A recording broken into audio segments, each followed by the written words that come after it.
Pemerintah Kabupaten Gianyar merancang anggaran belanja hibah naik sebesar 15 miliar rupiah lebih pada tahun 2016. Demikian ungkapkan Kepala Bapeda Kabupaten Gianyar, Imade Gede Wisnu Wijaya.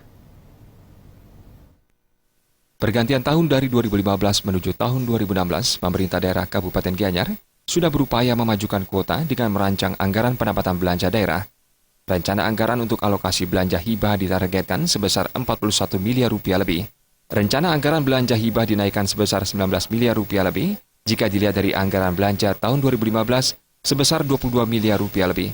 Kepala Bapenda Kabupaten Gianyar, Imade Gede Wisnu Wijaya mengatakan, anggaran dana hibah tidak hanya diperuntukkan bagi masyarakat, tetapi disesuaikan dengan UU nomor 32 tahun 2014.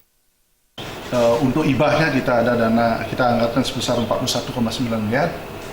Jadi dana hibah itu tidak saja untuk melayani masyarakat, termasuk juga ormas-ormas dan lain sebagainya.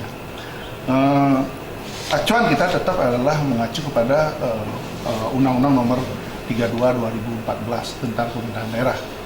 Jadi kita sudah mengeluarkan peraturan Bupati ya untuk lebih memudahkan kita dalam identifikasi lanjut untuk mencairkan dana. Jadi yang jelas bahwa tetap kita adalah mengacu pada Undang-Undang 23 2014. Imade Gede Wisnu Wijaya berharap rencana anggaran dana hibah ini dapat realisasi dengan baik, sehingga mampu memberikan kemajuan bagi pembangunan kota Gianyar. Suryantari dan Supriyatna, Bali TV.